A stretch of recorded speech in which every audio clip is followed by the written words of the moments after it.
There's something different, something almost ethereal about Japanese anime.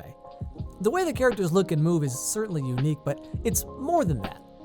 It's the stories they tell, the themes they portray. They tend to be more than just your average believe-in-yourself tropes that you see from things like Disney or DreamWorks. And while many have comedic tendencies, they opt to tell more mature, overarching stories, contrasted against the mostly satirical comedy cartoons we see in the Western world. At least, that's how it used to be. While names like Naruto, One Piece, and Attack on Titan are known even by those who've never seen an episode, the origin of Japanese manga and anime is perhaps a little less famous. It all started with war, loss, tragedy, loss of identity, and one man named Osamu Tezuka. Born in the 1920s, Osamu Tezuka was drawing comics and ideas all through high school, where he was drafted in 1944 to work in a factory to support the Japanese military during World War II. It was his experience, seeing the harsh realities of war, that would shape his manga writing for the rest of his life. In 1952, after the war ended, he published Astro Boy, which exploded in popularity and fundamentally changed the world of Japanese manga. From here, he went into full animation, and the rest is history. でいろいろ聞いてみると金がないとかいろいろ言うんだけど、俺だって金がない。金がないけどなんとか作り続けてるじゃないかっていうことをね、実際に人前に言えるにはね、その前歴を作らなきゃならないんですね。Growing up in the 30s and 40s, Osamu Tezuka was a huge fan of Disney cartoons, reportedly watching Bambi over 80 times. It was the art and animation stylings of these movies that influenced him in his work, taking things like exaggerated facial features and oversized eyes that are now so iconic and signature to Japanese anime. So much so that looking at old drawings of Astro Boy or Blackjack, it almost looks like it came straight out of a Silly Symphonies or Steamboat Willie cartoon. The biggest difference, though, was the circumstances under which these cartoons were made. Walt Disney was making cartoons for an audience that was just coming off of one of the biggest victories in their history. Defeating both Germany and Japan was both a military and cultural victory. The cartoons of Walt Disney were happy, full of pride and laughter. The workings of Osamu Tezuka, by contrast, were very different. Japan had not just been defeated in a war, but had basically been obliterated by 2 atomic bombs and the firebombing of Tokyo. The 1950s were a huge transition period for Japan, dealing with loss of country, identity, and direction. Osamu Tezuka's manga during this time, and in large part, most entertainment in Japan, reflected this. You had Godzilla, Atom Boy, Blackjack, Barefoot Gen. In this way, Osamu Tezuka and Walt Disney are more or less 2 sides of the same coin.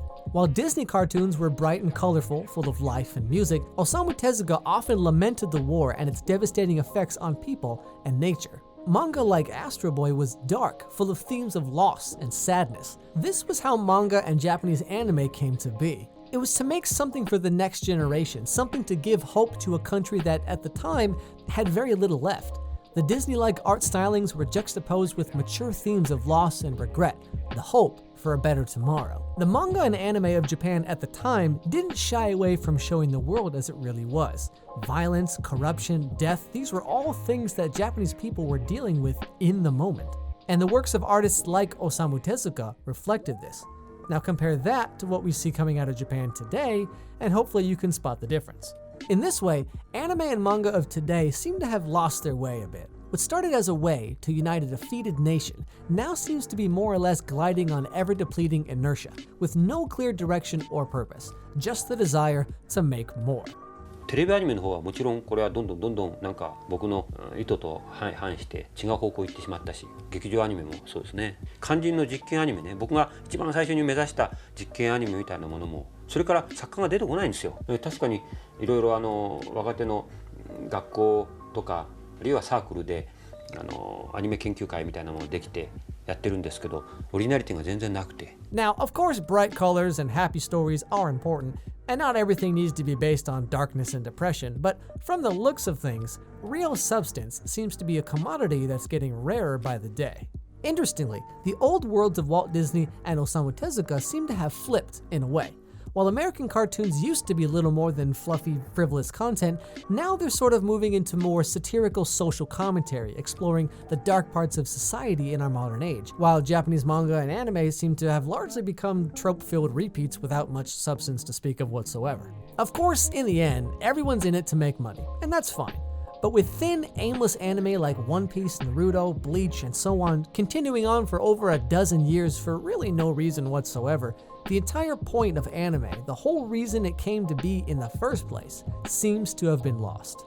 With Osamu Tezuka's death in 1989, the world lost one of its greatest artists, a man whose influence would not only revolutionize Japanese manga and anime, but influence the entire world forever. これからはこういうものもコンピュータグラフィックで簡単にできるような時代が来ると思うんだけど、つまり手作りの面白さっていうのはこれはもうハンドアニメーションにかなわないんでね、コンピュータグラフィックの冷たさとか、あるいはやってこれができて当然だというようなね、驚きのなさ、やっぱりハンドアニメーションの貴重さっていうかね、これはどうしても残したいと思うんですよ。When people think of Japanese anime, we all kind of have these ideas in our head of like, oh, it's big hair, it's big eyes, it's this, it's that. We all kind of these ideas, but looking back at like the real origins of Japanese manga and anime and kind of seeing where it came from, to me was really interesting. Just how, like Walt Disney started doing cartoons because he wanted to, and then Mickey Mouse was like a direct response to how he lost Oswald the Lucky Rabbit and the rights for that.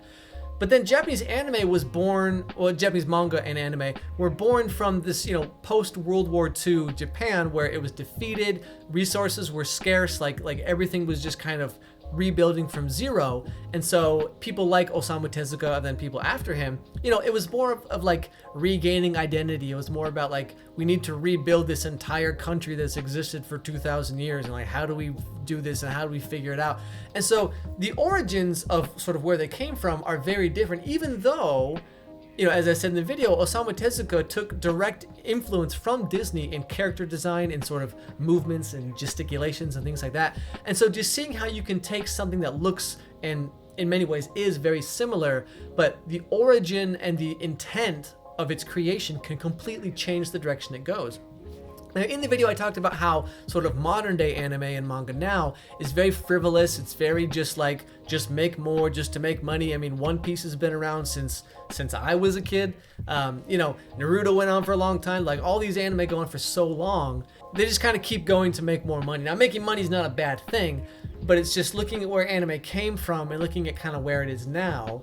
There's a very big difference. And this isn't just me saying this. It's not just me being like, oh, anime was better when I was a kid. Osamu Tezuka, even back in the 80s, he was lamenting the direction that anime was going. He's like, there's no originality anymore. Everyone's just kind of doing the same stuff, just trying to make a quick buck out there. And even recently, as a couple years ago, Hayao Miyazaki from Studio Ghibli said very similar things about how the direction of anime is just not good.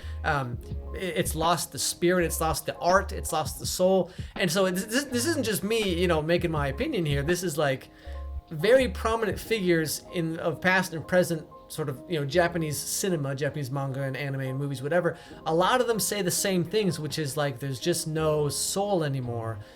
It's all just for the money. And if you look at what's coming out recently, I mean, for those of you in the West, you see anime maybe on Adult Swim, maybe on Crunchyroll, maybe on whatever.